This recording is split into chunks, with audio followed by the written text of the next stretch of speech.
Hello everyone, welcome to Anime No Mi, and thank you for joining us for another One Piece video. Monkey D. Luffy is currently becoming the biggest danger in the world, and through his crew he is managing to acquire great fame around the world, even becoming a Yonko after he defeated Kaido and also participating in the defeat of Big Mom. Because he's become such a powerful pirate, there is no one able to stop him, but the Admirals, the most powerful of the Marine ranks, may be after him, which means that Luffy will be the Admiral's new target. So in today's video, we're going to talk about the possibility of Luffy very soon becoming the Admiral's biggest target, how the Straw Hats and Luffy might manage to defeat them, and what consequences these conflicts might cause around the world in our universe of One Piece. But before we dive into the video, if you're new to the channel, or even if you've been around for a bunch of videos, we'd be absolutely honored if you'd leave us a like, or even subscribe and maybe leave us a comment letting us know what you thought of the video. It really helps us out and motivates us to make more content. And if you'd like to help out the channel in a bigger way, share your favorite video with a friend. But without further ado, let's get into the video. So my friends, as we know, it's the Marine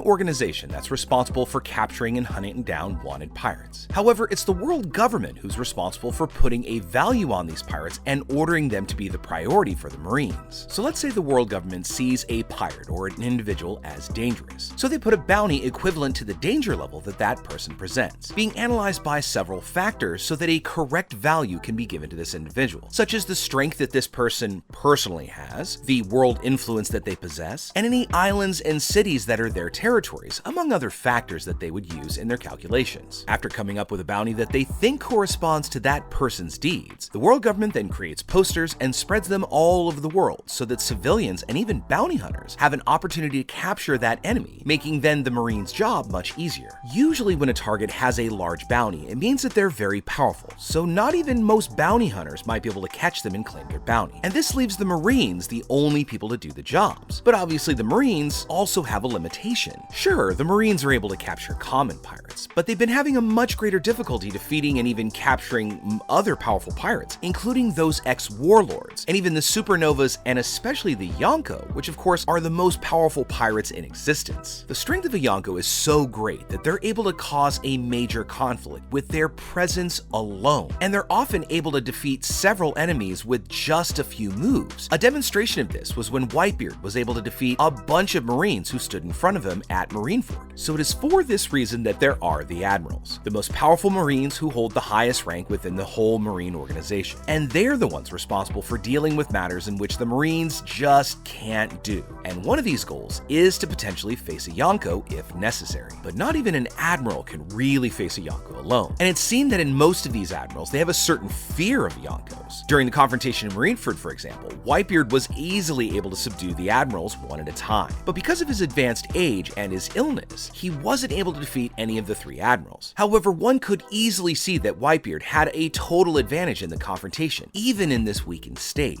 At the end of this Wano arc, Admiral Ryokugyu stated that nobody went to Wano before because of Kaido's presence, meaning that Kaido was also able to make the Admirals avoid conflict with him. However, the Yonko who put the most fear into the Admirals still is Shanks. During the Battle of Marineford, Shanks was able to stop the Great Battle with just his presence on the battlefield, as well as stop a blow from Akainu. Now at the end of Wano, Shanks was also responsible for making Ryokugyu retreat from Wano after sensing his presence from miles away, which is also a great achievement at the end of One Piece film Red. In a scene from the movie, Shanks is able to make Kizaru and Fujitora sweat by just appearing in their presence, making them retreat from the scene so that the conflict between these three characters wouldn't take the lives of the people who were nearby. The fear and respect that the Admirals have for Yonkos is really due to all of their achievements and the time that they've remained in power. And as we've seen, the Admirals respected Big Mom, Shanks, Kaido, and of course Whitebeard. But the new Yonko don't seem to have that same credibility or respect. An example of this is how Ryokugyu went to invade Wano to take Luffy's head, even knowing that he had just become a Yonko for having defeated Kaido, showing that he had really no respect for Luffy and considered him just an ordinary pirate who could be captured easily. And because of that mentality, this could mean that Luffy will now become one of the Admiral's biggest targets, because they are the only ones strong enough to be able to confront Luffy and his crew, as other Marines just aren't strong enough to take on the Straw Hat Pirates. After managing to awaken the power of his Devil Fruit, Luffy has now truly managed to obtain the strength of a Yonko, though he's still looked down upon by the Admirals, who are really quite unaware of his actual strength now. Another problem that makes Luffy's situation even worse is the fact that he has become Joy Boy, a person or being who in the past obtained the fruit of the sun god Nika that he has, has, and was responsible for great deeds in the past and freed many slaves, deeds in which the world government and the Gorosei condemn and want to keep hidden. So Luffy is currently a major threat to the world government's plans, and they may even consider that Luffy will do the same thing Joy Boy did, forcing them to summon the Admirals to confront Luffy and the Straw Hats before they get too far. There may even be the possibility of the Gorosei order Akainu himself to confront Luffy to ensure his capture, since Akainu has a bit of a score to settle with Luffy and also has the goal of capturing him. Akainu also knows that Luffy is the son of Dragon, the biggest and most wanted criminal in the world, being the leader of the revolutionaries, besides the fact that he's also Garp's grandson, which makes Luffy a huge threat to the world of Akainu's view, and especially Akainu's sense of justice. During the Battle of the Best in Marineford, Akainu predicted that Luffy would become a great danger in the future, something that actually came true, and not just because he's the son of Dragon, but Akainu considered that he sought the same goals as his revolutionary father, or even had goals beyond it. Because unlike the revolutionaries, Luffy has the goal of finding the One Piece treasure, but if during his journey he comes across a situation in which he has to act, such as the world government causing a big problem or taking people's lives or enslaving people, this of course would bring Luffy to fight against the world government and any marine who sought to keep people down. Because of this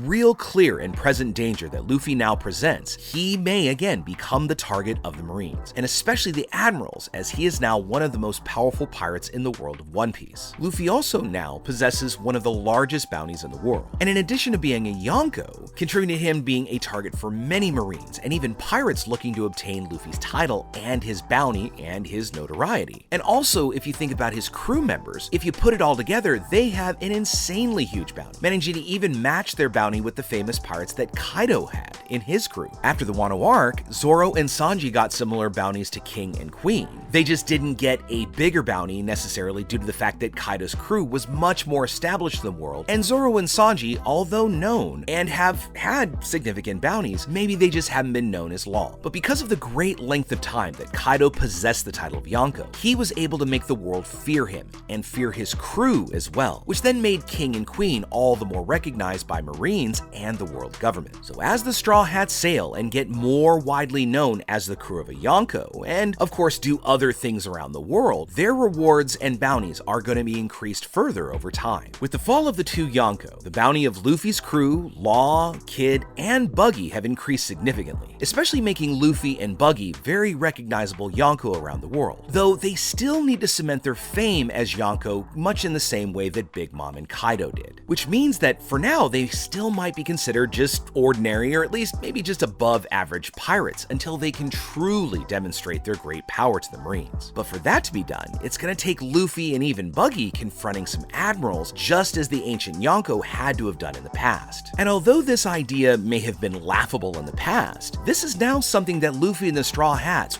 will be able to do in the future, as they're now much more powerful after this Wano arc, and they've managed to acquire new powers that will allow them to face the future enemies that of course are bound to come their way. Given the choice, it's pretty likely that the Marines may choose to go after Luffy instead of Buggy. First, at least. And even though the Cross Guild has 3 very powerful pirates and they're now cashing in and putting bounties on Marines' heads, Luffy's growth is a bit more worrisome, and he also stands to create a much bigger chaos in the world, at least from the world government's point of view. And because of his exploits in Wano, Luffy's bounty has far surpassed many other powerful pirates. And in fact, Luffy is currently the 3rd highest bounty of any pirate alive, along of course with Kid and Law. Holding the highest bounty of any living pirate, of course, is Shanks, and Buggy is now in the 2nd position. So Luffy is really close to achieving his goal, something that the Admirals don't want to see happen. With this final saga of One Piece that we're heading into, we are now going to have the hunt for the Yonkos and the other Marines, and both sides are going to hunt each other to get their bounties. And Shanks is currently the only Yonko that is consolidated any part of the world and still has some significant influence. However, there are pirates like Bartolomeo and Kid that still might dare to take him on, even though they know that they may be less, worthy than our red-haired commander and captain. But very soon, the world government is gonna break this balance between the Marines, the SSG, and the Yonko, making the Marines and SSG to start hunting down the Yonkos and revolutionaries. And this way, Luffy, Buggy, Teach, and maybe even Shanks will become targets of the Marines. But again, like I just said, Akainu is gonna prioritize Luffy because they both have had this beef since the battle in Marineford. And Akainu considers Luffy the pirate with the potential to become the next pirate king, and even more dangerous than any of the previous Yonko. And to prevent Luffy from being able to evolve to his absolutely full potential, Akainu will stop at nothing to get to him, because now there is no one capable of stopping Luffy. I mean, he's managed to obtain greater power after the awakening of his fruit, so only the Admirals and Yonko might even have a chance to take Luffy down. So as our story moves forward, Luffy is going to become one of the most sought after pirates in the world, possessing a bounty that could even increase more during his various battles against Akainu, or at least any other Marines that come looking for him. And if Luffy actually manages to defeat an Admiral, I mean, imagine how much bigger his bounty would go. I mean, he may even exceed Shanks himself, making Luffy the most wanted pirate in the world. So with all that said, we'd love to know what you think about it. Do you think that Luffy will end up crossing swords with an Admiral? And what do you think will happen to his bounty once he defeats him? Do you think it'll still go above Shanks, or do you think the world government has other plans? Also, how do you think the title of King of the Pirates fills in here? Because after all, Luffy and company are still after the One Piece. So sure, he has the Yonko title, he's got some, credibility around the world, but it's a whole different world when he becomes King of the Pirates. So how do you think that might filter in? And third, how long do you think Akainu's really gonna wait before he actually goes after Luffy himself? I mean, right now we've seen scenes where he's dealing with special investigators from the Marine organization, but with everything that's just happened, how long do you expect Akainu to sit around and wait for Luffy's next move? Let us know what you think in the comments below. And now, my friends, it's time to wrap up our video. But before we go, I want to thank each and every one of you for watching the video all the way up to the very end. Make sure you comment on any themes or ideas that you'd like to see in future videos. And also, since you made it this far, give us a like or hit that red subscribe button before you head out to take on the rest of your day. I hope to see you all in our next video, and let's keep sailing this giant sea together. Take care.